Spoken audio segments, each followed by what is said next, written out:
بسم الله الرحمن الرحيم.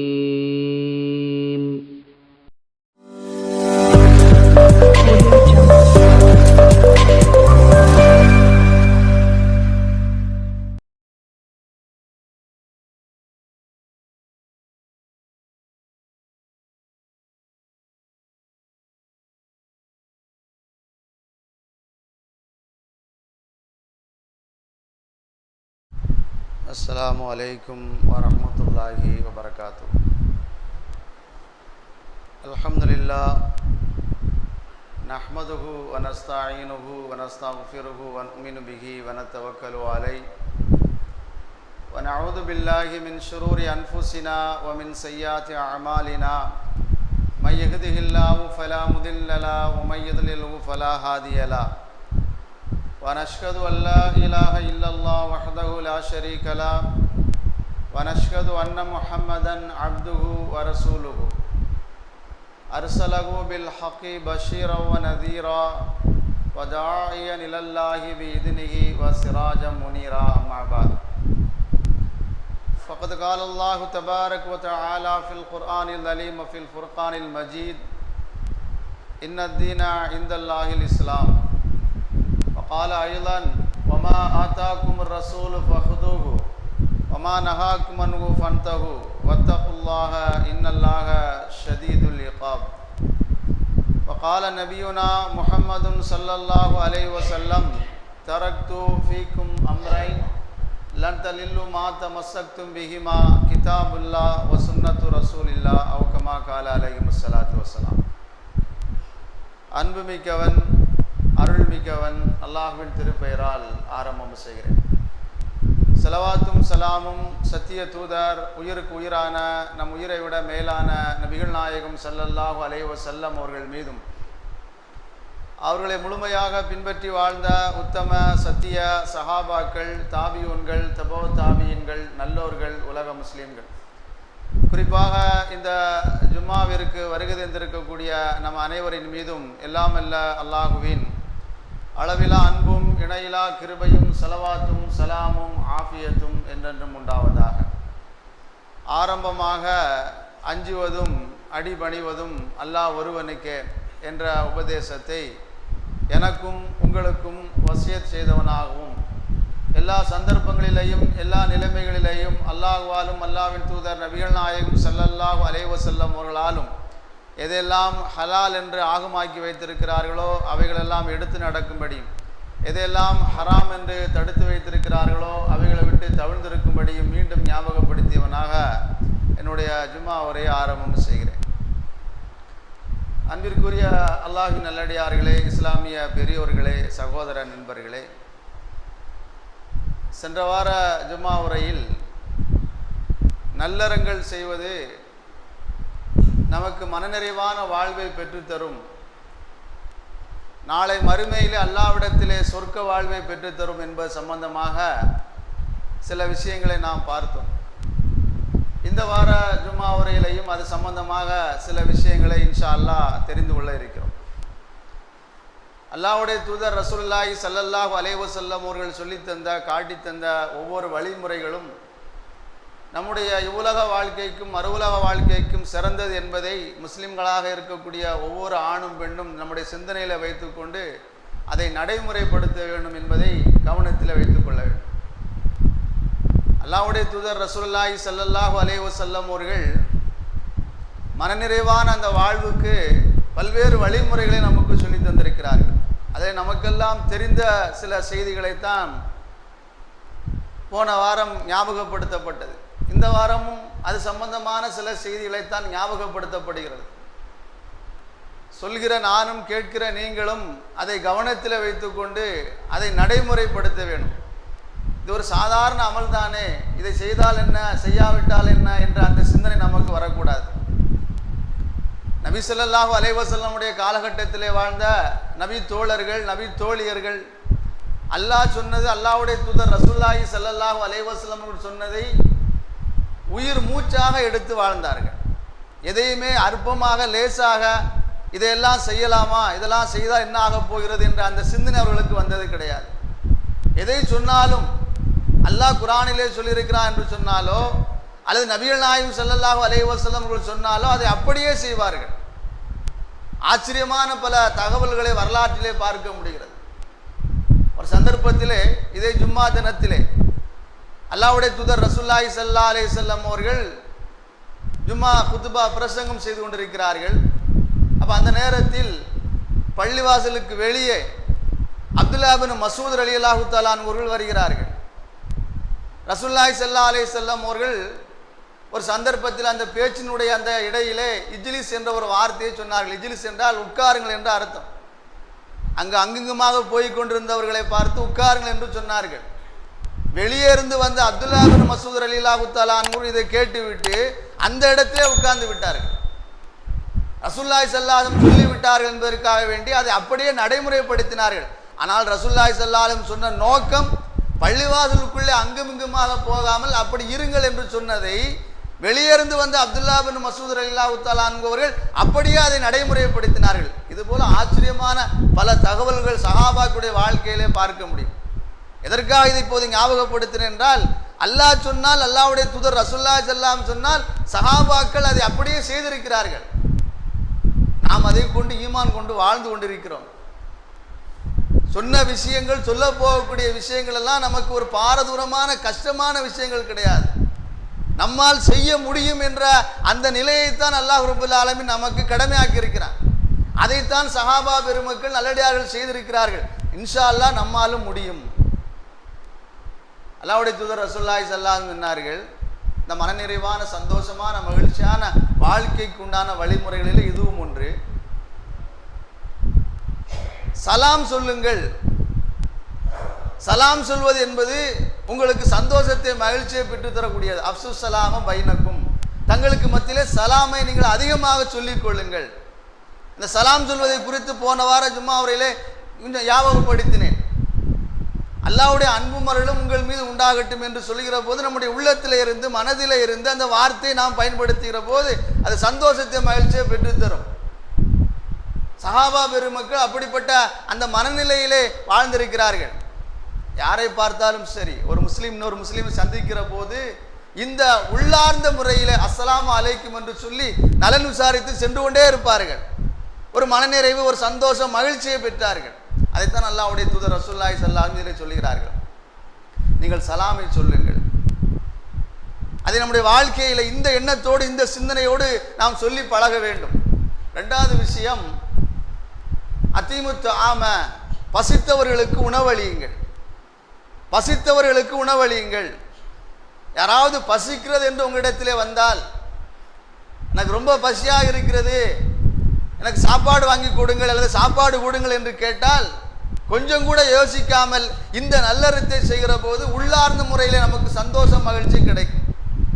ரசூலுல்லாஹி ஸல்லல்லாஹு அலைஹி வஸல்லம் அந்த வாழ்க்கையிலே பார்க்கிற போது யாராவது பசிக்கிறது என்று ரசூலுல்லாஹ்விடத்தில் வந்து கேட்டால் முதல் கட்டமாக அங்கே இருக்கக்கூடிய தோழர்களை அழைத்து தன்னுடைய வீட்டுக்கு அனுப்பி வைப்பார்கள்.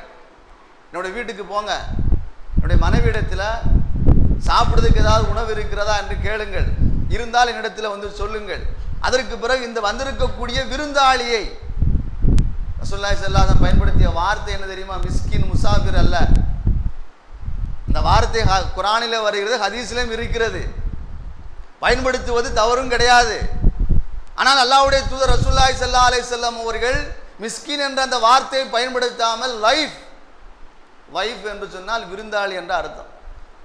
இந்த விருந்தாளியை என்னுடைய வீட்டுக்கு அழைத்து சென்று அவருக்கு நான் உணவு கொடுப்பேன். அப்படி ரசூலுல்லாஹி ஸல்லல்லாஹு அலைஹி வஸல்லம் அனுப்பி வைப்பார்கள். வீட்டில் உணவு இருந்தது என்று வந்து சொல்வார்கள் சஹாபாக்கள். இருந்தால் இவர் இந்த வந்திருக்கக்கூடிய விருந்தாளியை அழைத்து கொண்டு, அந்த மிஸ்கீனை அழைத்து கொண்டு அந்த உணவு கொடுப்பார்கள்.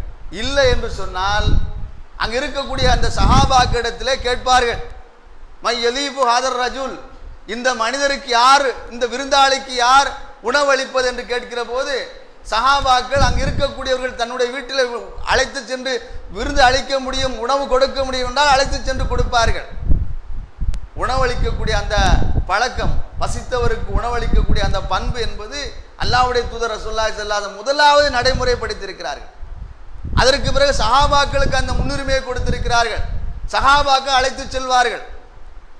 அபூ தல்ஹா ரலியல்லாஹு தஆலா அன்ஹு என்று சொல்லக்கூடிய ஒரு நபி தோழர் ஒரு சந்தர்ப்பத்தில் இப்படி ஒரு நபர் வருகிறார். மை எலிப் ஹாதர் ரஜூல் அல் லைலா, இந்த இரவிலே மாலை நேரத்தில் வருகிறார். இரவு நேரத்தில் இந்த விருந்தாளிக்கு உணவளிக்கக்கூடியவர் யார்? வீட்டிலே விசாரித்தவர் சொன்னார்கள், வீட்டிலே உணவு அல்ல, இல்லை. அதற்கு பிறகு தன்னுடைய வீட்டுக்கு யாராவது அழைத்து செல்கிறார் என்று கேட்டார்கள். அபூ தல்ஹா ரலியல்லாஹு தஆலா அன்ஹு தன்னுடைய வீட்டுக்கு அழைத்து செல்கிறார்கள். எப்படிப்பட்ட நிலையில் அழைத்து சென்றார்கள் தெரியுமா? வரலாறு இப்போதும் அதை பதிவு செய்து வைத்திருக்கிறது. இப்போது வரைக்கும் அது இருக்கிறது. இன்ஷா அல்லாஹ் கியாமத் நாள் வரைக்கும் அந்த வரலாற்று பதிவு உண்டு.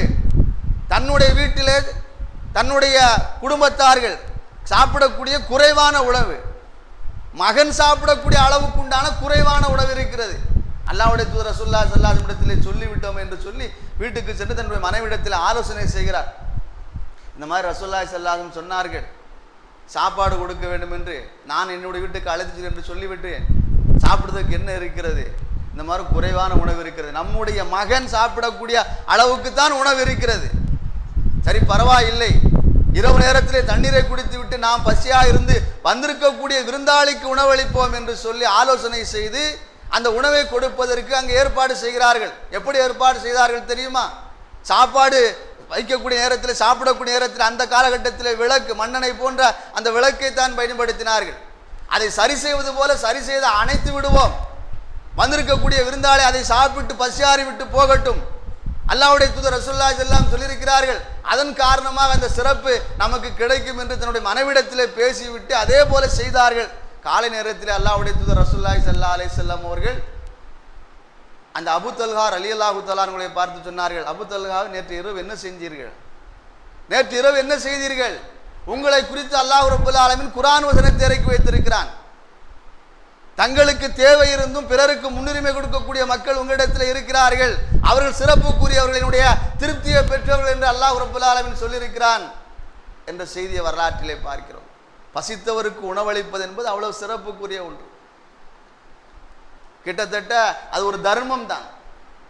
நம்மிடத்தில் யாராவது வந்து கேட்கிறார்கள் என்றால், பசிக்கிறது என்று சொன்னால் கொஞ்சம் கூட யோசிக்காமல் வந்திருக்கக்கூடியவர்களுக்கு உணவு அளித்தால், உணவு வாங்கி கொடுத்தால் அது நிச்சயமாக மனநிறைவான சந்தோஷமான மகிழ்ச்சியை பெற்றுத்தரும்.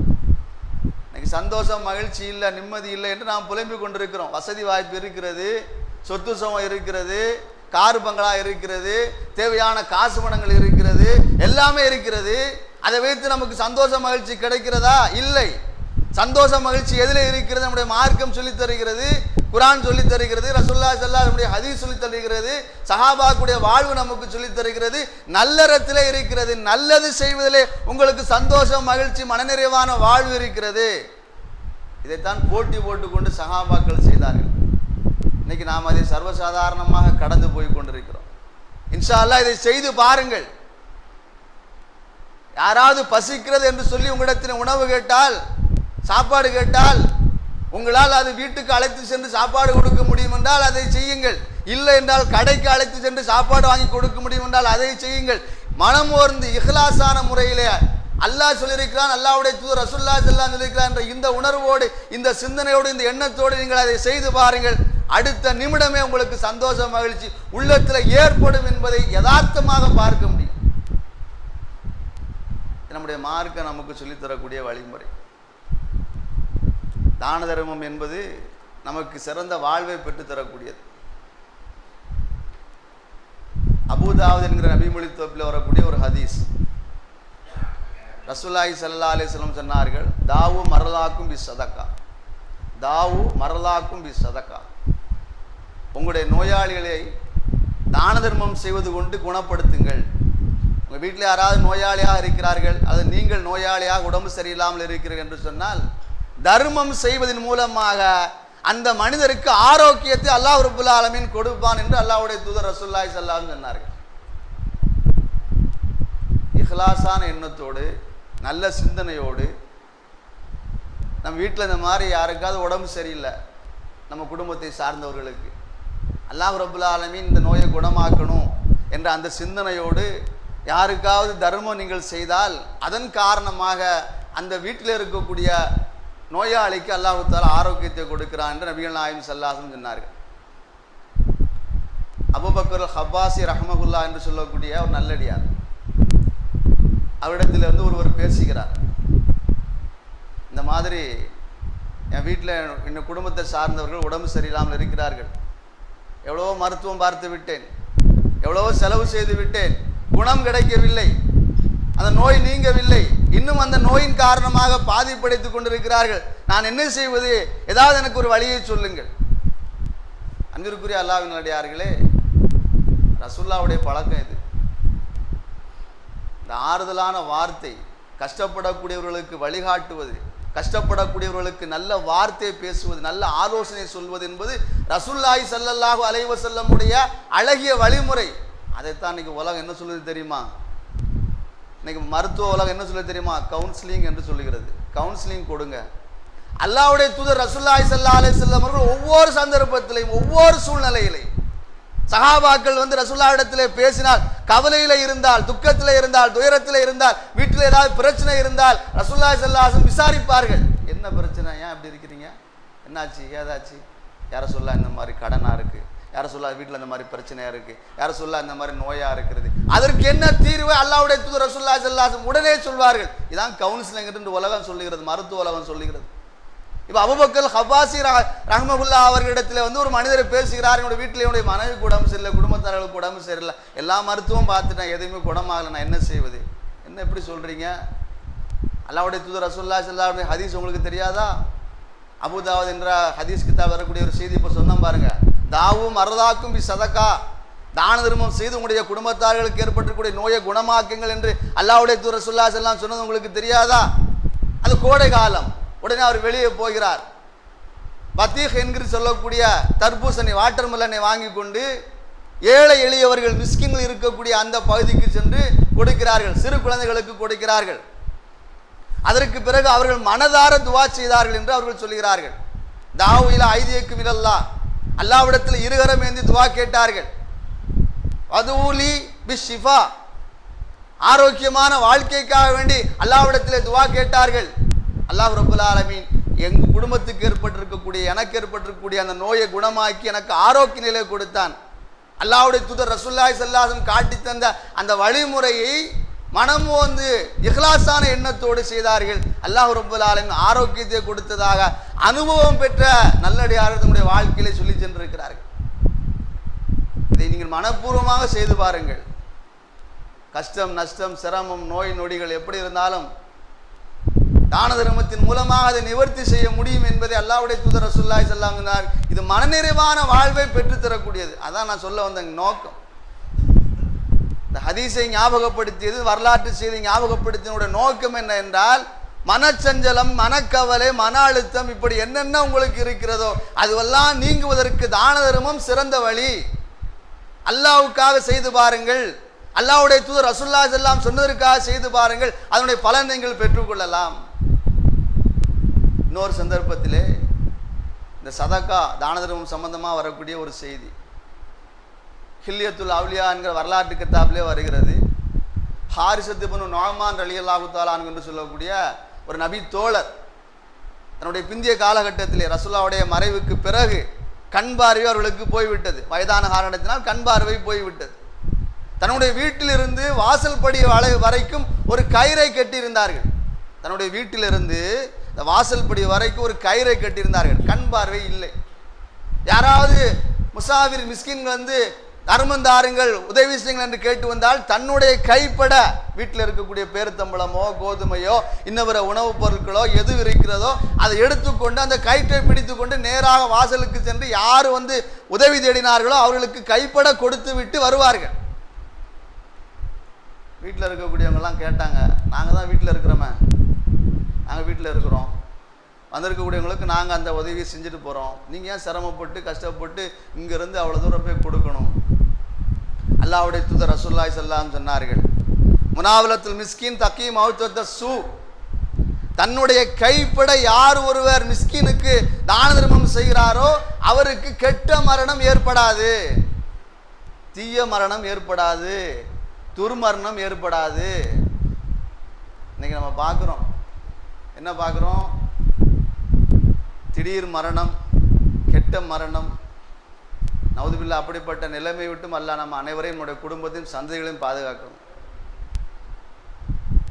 அதனால் அதனால தான் அல்லாஹ்வுடைய தூதர் ரசூலுல்லாஹி ஸல்லல்லாஹு அலைஹி வஸல்லம் துஆ கேட்கக்கூடிய பல துஆக்களிலே ஒன்று அல்லாஹும்ம ஹஸ்ஸின் ஆகிபத்தனா ஃபில் உமூரி குல்லிஹா வ அஜிர்னா மின் ஹிஸித் துன்யா வ அஸாபில் ஆஹிரா.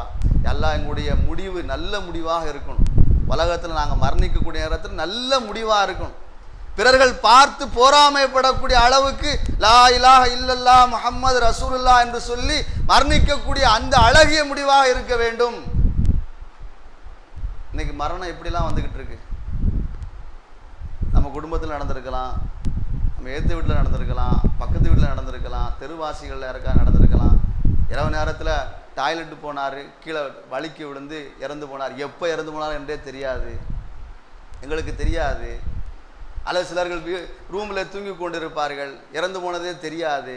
அல்லது வேறு எங்கேயாவது இறந்து போயிருப்பார்கள், தெரியாது. இப்படிப்பட்ட அந்த நிலைமைகள்லாம் சமூகத்திலே நாம் பார்க்கிறோம். ரசூலுல்லாஹி ஸல்லல்லாஹு அலைஹி வஸல்லம் சொன்னார்கள், இப்படிப்பட்ட மரணம் உங்களுக்கு வர வேண்டாம் என்று நீங்கள் நினைத்தால் உங்களுடைய கைப்பட ஏழை எளியவர்களுக்கு, மிஸ்கீன்களுக்கு, தான தர்மம் கேட்டு வரக்கூடியவர்களுக்கு நீங்கள் உதவி செய்தால் அந்த நிலை ஏற்படாது. ஹுஸ்னுல் ஹாத்திமா என்கிற அழகிய முடிவு உங்களுக்கு ஏற்படும் என்று அல்லாஹ்வுடைய தூதர் ரசூலுல்லாஹி ஸல்லல்லாஹு அலைஹி வஸல்லம் சொன்னார்கள். தன்னுடைய கைப்பட கண் பார்வை போன நேரத்திலே நேராக சென்று கொடுத்ததாக வரலாற்றிலே பார்க்கிறோம். தான தர்மம் என்பது இப்படிப்பட்ட ஒரு மனநிறைவையும் நல்ல முடிவையும் மறுமையில சிறந்த வாழ்வையும் பெற்றுத்தரும் என்ற அந்த சிந்தனையிலே நம்முடைய மேன்மக்கள் வாழ்ந்து சென்றிருக்கிறார்கள். இன்ஷா அல்லாஹ் நம்முடைய வாழ்க்கையிலையும் இந்த வரலாற்று செய்திகளை ஞாபகப்படுத்தினுடைய நோக்கம் நம்முடைய வாழ்க்கையிலும் அதை நடைமுறைப்படுத்த வேண்டும். அந்த நடைமுறைப்படுத்துவது என்பது உலக வாழ்க்கையிலே மனநிறைவான சந்தோஷமான மகிழ்ச்சியான வாழ்க்கையை பெற்றுத்தரும், மறுமையில் அல்லாஹ்வுடைய திருப்தியை பெற்றுத்தரும். ஹாக்கிம் என்கிற நபிமொழி தோப்பில் வரக்கூடிய ஒரு செய்தி, ரசூலுல்லாஹி ஸல்லல்லாஹு அலைஹி வஸல்லம் சொன்னார்கள், சனாவுல் மாரூஃப் தக்கியு முசாரிபு சூ வல் ஆஃபாத் வல் முஹ்லிக்.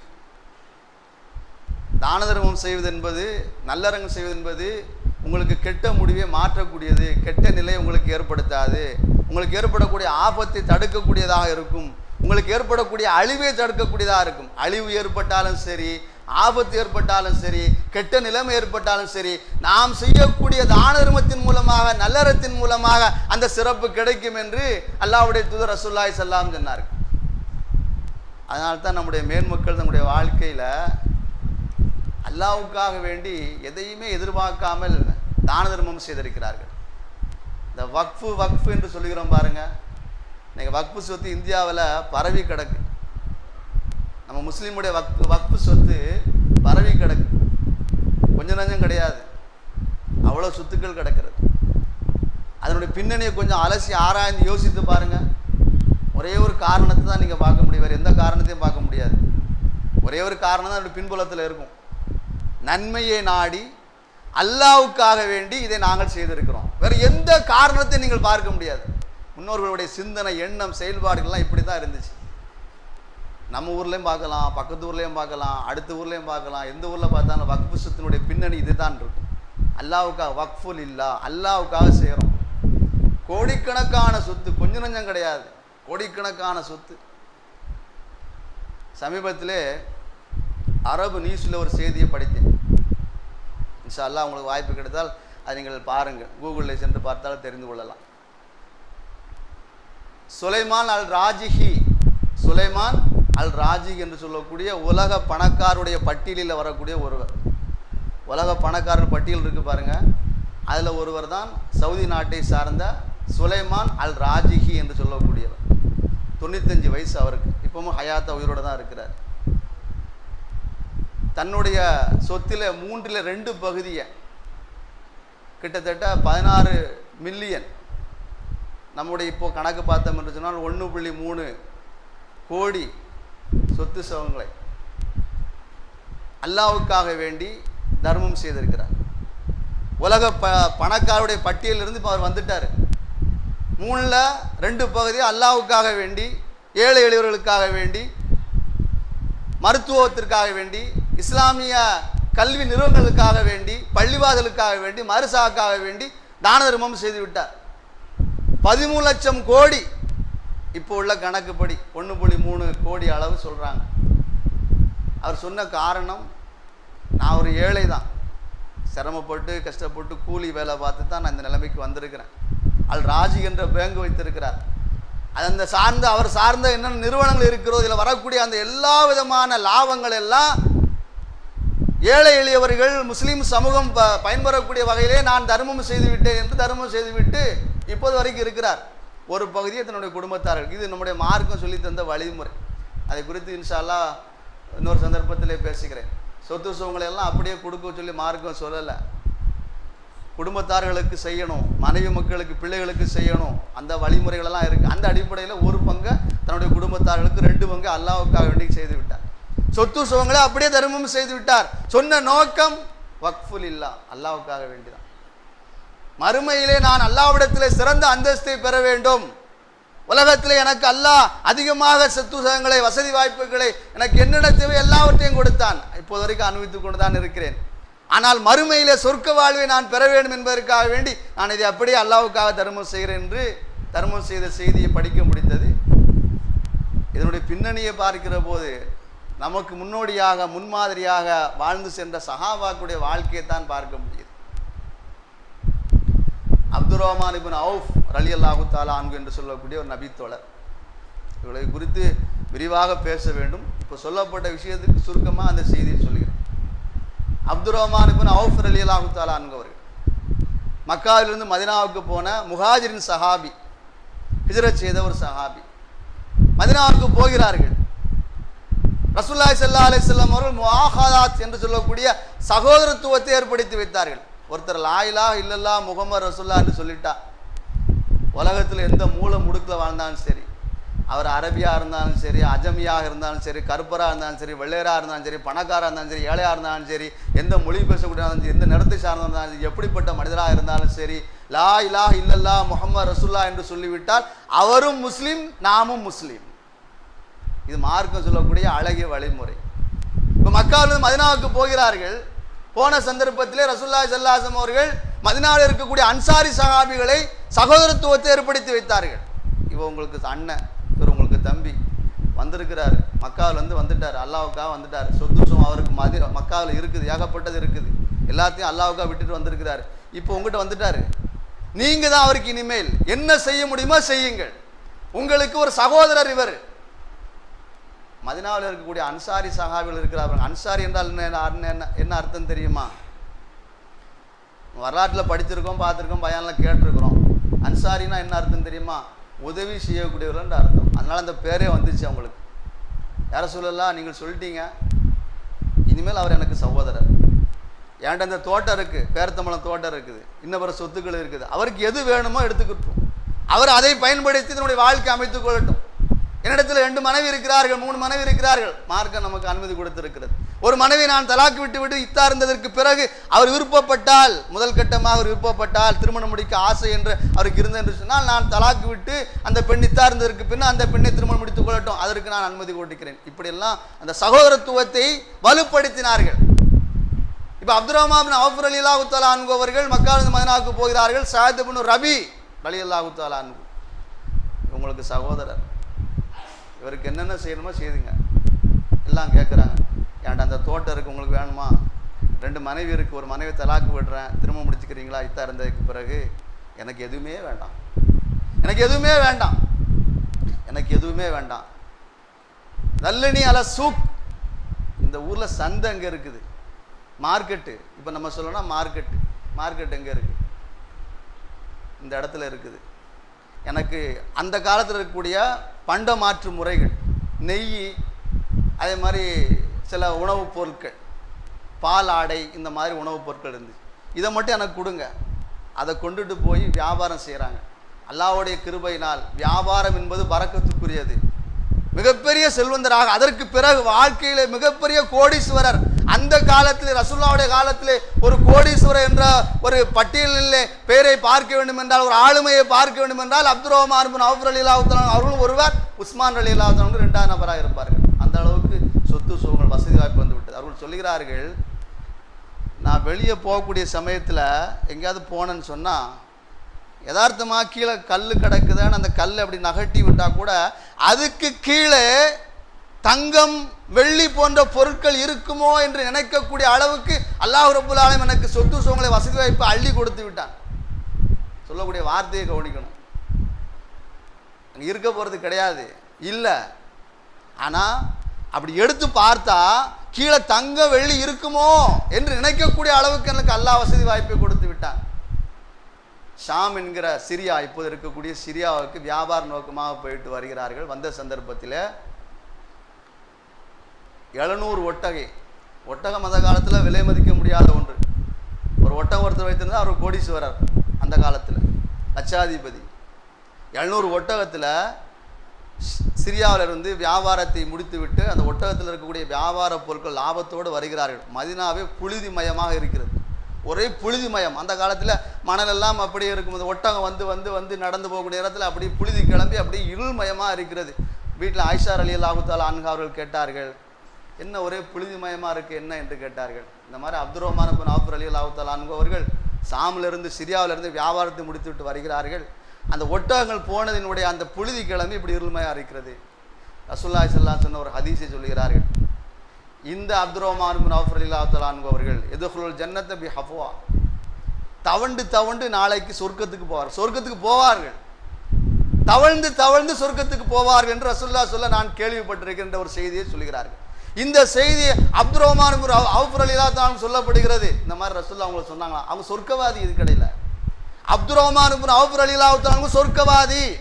10 நபர்கள் அல்லாஹ்வுடைய தூதர் ரசூலுல்லாஹி ஸல்லல்லாஹு அலைஹி வஸல்லம் சொன்னார்கள். அதிலே அந்த ஒரு நபர் அப்துர் ரஹ்மான் இப்னு அவ்ஃப் ரலியல்லாஹு தஆலா அவர்கள். சொர்க்கம் அவர்களுக்கு உண்டு, ஆனால் சொர்க்கத்துக்கு தவழ்ந்து தவழ்ந்து போவார் என்று சொன்னபோது நேராக வருகிறார்கள். ஆயிஷா ரலியல்லாஹு தஆலா இடத்துல வந்து பேசுகிறார்கள், இந்த மாதிரி ரசூலுல்லாஹ் சொன்னதா நீங்கள் சொன்னீங்களா, என்ன காரணம் என்ன விஷயம் என்று கேட்டார்கள். ஆமாம், நீங்கள் சொர்க்கத்துக்கு போவீங்க, ஆனால் தவழ்ந்து தவழ்ந்து போவீங்க. உங்களுக்கு அல்லாஹ் சொத்து சோதை வசதி வாய்ப்பை கொடுத்திருக்கிறான், அதற்கு நீங்கள் அல்லாஹ்விடத்திலே பதில் சொல்லிவிட்டு கணக்கு காட்டி விட்டு போக வேண்டும். 700 ஒட்டகோட வந்திருக்கீங்களா, இப்போ உங்கள் நிலைமை அப்படித்தான். அடுத்த கணம் என்ன செய்தார்கள் தெரியுமா, அடுத்த கணமே அவர்கள் சொன்ன வார்த்தை, இந்த 700 ஒட்டகத்தையும் இந்த லாப பொருளையும் அதில் இருக்கக்கூடிய எல்லாவற்றையும் அல்லாஹ்வுக்காக வேண்டி நான் வக்ஃபு செய்து விட்டேன், அல்லாஹ்வுக்காக வேண்டி நான் தர்மம் செய்து விட்டேன். நாளைக்கு மறுமையில் அல்லாஹ் இடத்துல கேள்வி கேட்கிற போது, அல்லாஹ் எல்லாம் உனக்காக கொடுத்துட்டேன் என்று ஒரே பதிலை சொல்லி நான் சொர்க்கத்துக்கு போயிருவேன்ல என்று அல்லாஹ் அப்துர் ரஹ்மான் இப்னு அவ்ஃப் ரலியல்லாஹு தஆலா சொன்ன வரலாற்று செய்தி ஞாபகப்படுத்தப்படுது. சுலைமான் ராஜி என்று சொல்லக்கூடிய அந்த நல்லடியார் இப்ப இருக்கக்கூடியவர் தன்னுடைய சொத்திலே 3/2 பகுதி அல்லாஹ்வுக்காக வேண்டி தர்மம் செய்தார். காரணம் என்ன, நாளை மறுமையிலே சொர்க்க வாழ்வை பெற வேண்டும். இஹ்லாஸான எண்ணத்தோடு மன தூய்மையான எண்ணத்தோடு நாம் செய்யக்கூடிய ஒவ்வொரு நல்லறங்களும் உலகத்திலே மனநிறைவான சந்தோஷமான மகிழ்ச்சியான வாழ்க்கையை பெற்றுத்தருவதோடு நாளை மறுமையிலே சொர்க்க வாழ்வை பெற்றுத்தரும். இந்த உண்மையை புரிந்து வாழ்ந்தவர்கள் தான் சஹாபாக்கள், சஹாபியத்தான பெண்மணி நல்லடியார்கள். அது இப்போது ஞாபகப்படுத்தப்பட்டிருக்க. வருங்காலத்திலே நல்லது என்று நமக்கு தெரிந்தால் கொஞ்சம் கூட யோசிக்காமல் தான தர்மம் செய்வதோ, உதவி வித்தாசை செய்வதோ, அல்லது ஒரு முஸ்லீமை பார்த்து சிரிப்பதோ, சலாம் சொல்வதோ, இது போன்ற நல்லறங்களை மனமோந்து செய்யக்கூடிய அந்த பழக்கத்தை மேற்கொள்கிற போது அது நமக்கு மனநிறைவான சந்தோஷமான மகிழ்ச்சியான வாழ்க்கையை பெற்றுத்தரும். வரக்கூடிய காலத்தில் அல்லாஹ்வுடைய தூதர் ரசூலுல்லாஹி ஸல்லல்லாஹு அலைஹி வஸல்லம் எதை சொன்னார்களோ, சஹாபாக்கள் சஹாபியத்தான பெண்கள் எப்படி முன்னுரிமை கொடுத்து வாழ்ந்தார்களோ அந்த அடிப்படையில் நாமும் வாழ்ந்து இம்மையிலும் மறுமையிலும் சிறந்த மக்களாக இருப்பதற்கு அல்லாஹ் ரப்பல் ஆலமீன் நம் அனைவருக்கும் உதவி செய்து அருள் புரிவானாக. வரக்கூடிய காலத்தில் கெட்ட நோய்களை விட்டும், கெட்ட மரணத்தை விட்டும், கெட்ட நிலைமை விட்டும் அல்லாஹ் ரப்பல் ஆலமீன் நம்மையும் நம்முடைய குடும்பத்தாலையும் நம்முடைய சந்ததியும் அல்லாஹ் தஆலா பாதுகாத்து அருள் புரிவானாக. உலகத்தில் வாழக்கூடிய காலமெல்லாம் நீண்ட ஆயுளோடு, நிறைவான செல்வத்தோடு, பரிபூர்ண ஈமானோடு, உடல் ஆரோக்கியத்தோடு, நோய் நொடி இல்லாத வாழ்க்கையோடு அல்லாஹ் ரப்பல் ஆலமீன் நம்மையும் நம்முடைய குடும்பத்தாரையும் நம்முடைய சந்ததிகளும் அல்லாஹ் தஆலா ஆக்கி அருள் புரிவானாக. வாஹிரு துஆனா அல்ஹம்துலில்லாஹி ரப்பில் ஆலமீன். அஸ்ஸலாமு அலைக்கும் வரஹ்மத்துல்லாஹி வபரகாத்துஹு.